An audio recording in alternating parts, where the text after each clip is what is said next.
So hello guys and welcome back to my channel. My name is Vaibhav Srivastava and I hope you all are doing great in your life. So guys, this video is regarding SBI PO notification. इस video में हम बात करेंगे SBI PO के notification के बारे में. Guys मैं आपको एक चीज़ बता दूं कि ये नोटिफिकेशन आना ही आना है. जैसा कि आप सब जानते हैं, कोई नोटिफिकेशन आए चाहे ना आए, SBI PO का नोटिफिकेशन तो हमें देखने को मिलेगा ही और जल्द देखने को मिलेगा. इसके रिगार्डिंग बिग अपडेट भी आ चुका है कि इसका नोटिफिकेशन अप्रैल एंड में या मई के फर्स्ट वीक में हमें इसका नोटिफिकेशन कंफर्म देखने को मिल सकता है.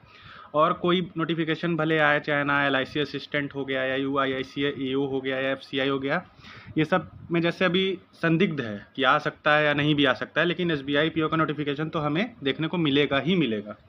और दोस्तों अगर मैं आपको बता दूं तो ये जो टाइम चल रहा है अभी इस समय, ये बेस्ट टाइम अपनी प्रिपरेशन को स्टार्ट करने का. इससे अच्छा टाइम आपको नहीं मिलेगा अपनी प्रिपरेशन को बूस्ट करने के लिए और अपनी प्रिपरेशन स्टार्ट करने के लिए, क्योंकि अभी हमारे पास सफिशिएंट टाइम है इस एग्ज़ाम को क्रैक करने के लिए.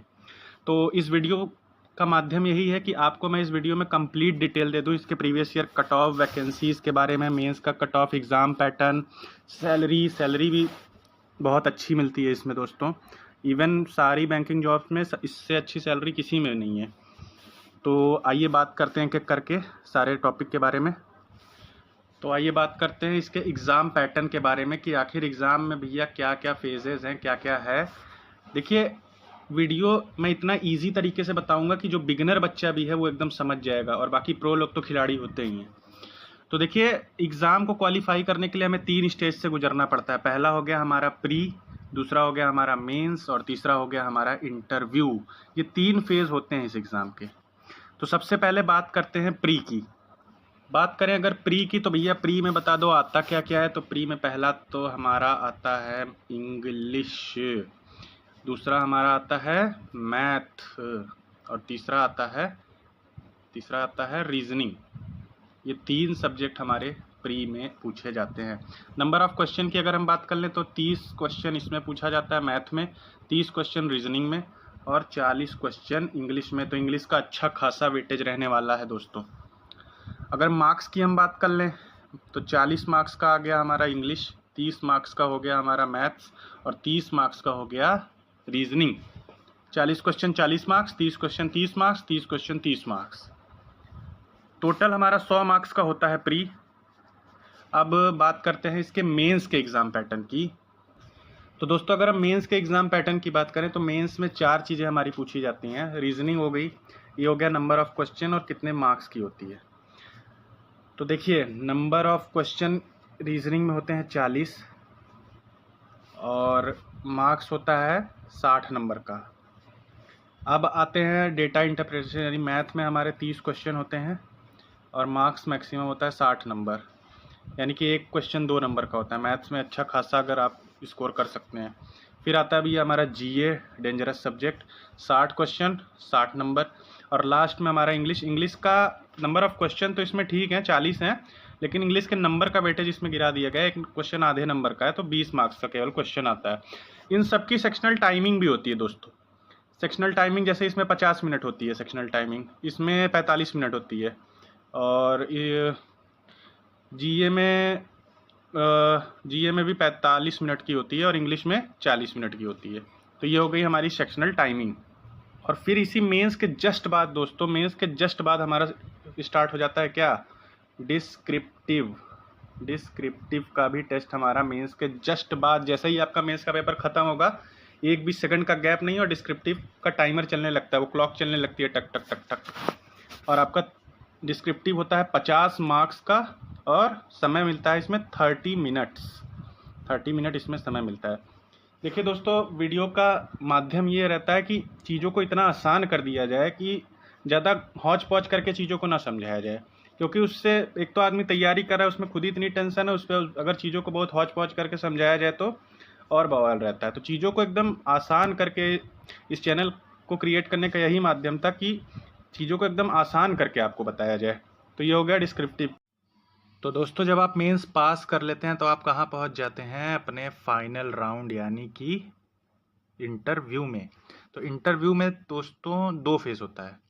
इसमें 2 फेज़ होता है, उसी समय उसी दिन दोनों फेज़ हो जाता है। पहला होता है जीडी यानी कि ग्रुप डिस्कशन। इसमें दोस्तों 5-6 लोगों को एक गोलेकार मेज पे बैठा दिया जाता है और 2 टॉपिक दे दिया जाता है और इस टॉपिक पे इन लोग को बोलना होता है। इसका नंबर होता है 20 और दूसरा होता है आपका इंटरव्यू जो कि पैनल मेंबर लेते हैं। इंटरव्यू जो कि पैनल मेंबर लेते हैं वो होता है हमारा 30 नंबर का। तो हमारा ये कंबाइंड इंटरव्यू का प्रोसेस है दोस्तों, ये 50 नंबर का होता है। ये 50 नंबर का होता है। इसमें से आपको जितना भी ज़्यादा आप पाएंगे उतना आपके लिए अच्छा रहेगा। आपको मेंस में लीड उतनी कम रखनी पड़ेगी। तो ये हो गया इंटरव्यू का। अब अगर हम इस वीडियो में आगे बढ़ें तो हम इसके कट ऑफ को देख लेते हैं। पहले हम इसके प्री के कट ऑफ को देख लेते हैं। प्री के कट ऑफ अगर हम बात करें 2025 का भैया कितना गया था, जब हमारी शायद 550 वैकेंसी थी, तो प्री का कट ऑफ हमारा इसका गया था। यूआर ओबीसी और ईडब्ल्यूएस का एक ही रहता है। SC ST वाले बच्चे अपना 2 4 5 नंबर घटा सकते हैं। यूआर ओबीसी और ईडब्ल्यूएस का कट ऑफ गया था 66.75। ये गया था यूआर का। ईडब्ल्यूएस का गया था 64.5 और ओबीसी का गया था 65.5। तो कंपटीशन लेवल भी देख सकते हैं। पीओ के एग्ज़ाम में इतना कट ऑफ बहुत बड़ी बात है, जहाँ पे इंग्लिश का वेटेज बहुत ज़्यादा है और इंग्लिश बहुत लोग को नहीं आती है। तो अगर इस एग्ज़ाम को आपको क्लियर करना है तो इंग्लिश पे अच्छा खासा फोकस करना पड़ेगा। अभी से ही आपको इंग्लिश अपनी स्ट्रॉन्ग करनी पड़ेगी। और वहीं अगर हम मेंस के कट ऑफ की बात कर लें, तो मेंस का कट ऑफ इसका यूआर का गया था 75 और ईडब्ल्यूएस का भी इतना ही था। यूआर और ईडब्ल्यूएस का कट ऑफ 75 गया था और ओबीसी का कट ऑफ इसका गया था 69.5। ये आउट ऑफ कितने से हो गया? आउट ऑफ 250 में से ये गया था। तो देखिए मेंस के कट ऑफ, मतलब मेंस का पेपर का लेवल देख रहे हैं, केवल 30% कट ऑफ जा रहा है मेंस के लेवल का। आप इसी से अंदाज़ा लगा रहे हैं कि कितना अच्छा क्वेश्चन पूछता होगा। अब आइए बात कर लेते हैं इसके फाइनल कट ऑफ की। फाइनल कट ऑफ जो बनता है वो 100 में से बनता है। फाइनल जो बनता है वो 100 में से बनता है, जिसमें से 75% हमारा लिया जाता है मेंस का और 25% मार्क्स लिए जाते हैं इंटरव्यू के। तो फाइनल कट ऑफ हमारा 100 में से बना था। यूआर का मैं बता रहा हूँ 46.79 गया था यूआर का। और अगर वहीं हम बात करें फाइनल कट ऑफ ईडब्ल्यूएस का कितना गया था, तो फाइनल कट ऑफ ईडब्ल्यूएस का गया था 41.616 और ओबीसी का फाइनल कट ऑफ गया था 41.84। तो ये हो गया फाइनल कट ऑफ। अब आइए हम इसके वैकेंसीज़ के ट्रेंड को देख लेते हैं। आपको 3-4 साल की वैकेंसीज़ बता देता हूँ। पहले दोस्तों इसमें वैकेंसीज़ काफ़ी अच्छी आती थी। अगर हम बात करें 2020 से बात करें, 2020, 21, 22, 23, 24 एंड 25, अगर हम इसकी वैकेंसीज़ के ट्रेंड को देखें तो 2020 में आई थी 2000 वैकेंसी दोस्तों, और फिर 21 में आई थी 2050 के आसपास वैकेंसी, फिर 2022 में आई 1673, फिर 23 में आई 2000 वैकेंसी। 23 वाला मेरा भी क्लियर था लेकिन फाइनल नहीं हो पाया था। 2024 में आई थी 600 वैकेंसी, 2025 में आई थी केवल 541, वही जो मैंने 550 के आसपास आपको बताया था। तो अभी 2 साल से तो इसमें वैकेंसीज़ बहुत कम आ रही हैं। और अब बात करते हैं कि भैया इस साल का बता दो कि इस साल कितनी आने के चांस है। तो देखिए दोस्तों, मैं अगर आपको सही बताऊं तो इस साल मेरे हिसाब से उसी रेंज में वैकेंसी आएगी। 500 से 600 वैकेंसीज देखने की मुझे उम्मीद लग रही है। इससे ऊपर वो लोग देने नहीं वाले हैं, पता नहीं क्यों नहीं दे रहे हैं यार। देना तो चाहिए, भगवान करे 2000 आ जाए, लेकिन मुझे इसी के रेंज में वैकेंसी लग रही है। अगर अच्छी खासी आ जाए तो हमारा ही फ़ायदा हो जाएगा।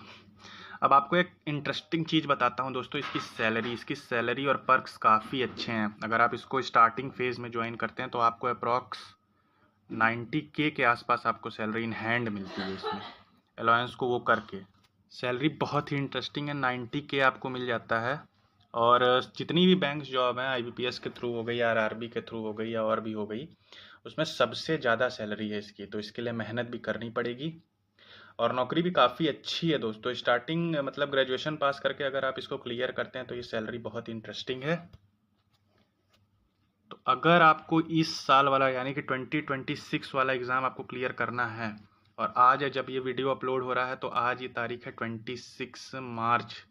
तो आप अगर अप्रैल से भी स्टार्ट करते हैं, यानी कि अप्रैल आपके पास है, मई आपके पास है, जून आपके पास है, और जुलाई आपके पास है। आपके पास प्री के लिए 4 महीने बचते हैं और मेंस इसका अक्टूबर में हो जाएगा। मेंस के लिए 2 महीने और कर लीजिए। तो आप अभी से अगर आज से शुरू कर देते हैं तो आपके पास केवल 6 महीने बचेंगे इसकी तैयारी के लिए, जो कि सफिशियंट है। अगर आप डेली 10 से 12 घंटा कर लेते हैं, 8 से 10 घंटा कर लेते हैं, तो ये सफिशियंट टाइम है कि आप इस एग्ज़ाम को क्रैक कर लेंगे। और अगर इस एग्ज़ाम से रिलेटेड आपको स्ट्रेटजी वीडियो चाहिए, किसी सब्जेक्ट के पार्टिकुलर सब्जेक्ट की स्ट्रेटजी वीडियो चाहिए, तो भी आप कमेंट सेक्शन में लिखेंगे तो मैं उस सब्जेक्ट की स्ट्रेटजी वीडियो आपको दे दूंगा। तो यही था इस वीडियो में। और इस वीडियो के नीचे डिस्क्रिप्शन में एक लिंक लगा रहा हूं दोस्तों, FCI का, UIICAO का और हमारी most affected vacancy LIC assistant का, तो वो भी आने की संभावना है। इस वीडियो के डिस्क्रिप्शन बॉक्स में मैं लिंक लगा दे रहा हूं, आप जाके उसको एक बार देखिए। और अभी ही टाइम है, प्रिपरेशन में लग जाइए दोस्तों, आंख बंद करके, अगर इस नौकरी को आपको चाहना है तो, क्योंकि इसमें कंपटीशन लेवल बहुत हाई होने वाला है। अगर दोस्तों वीडियो पसंद आता है दोस्तों, तो उसको लाइक करिए और हमारे चैनल को सब्सक्राइब करिए।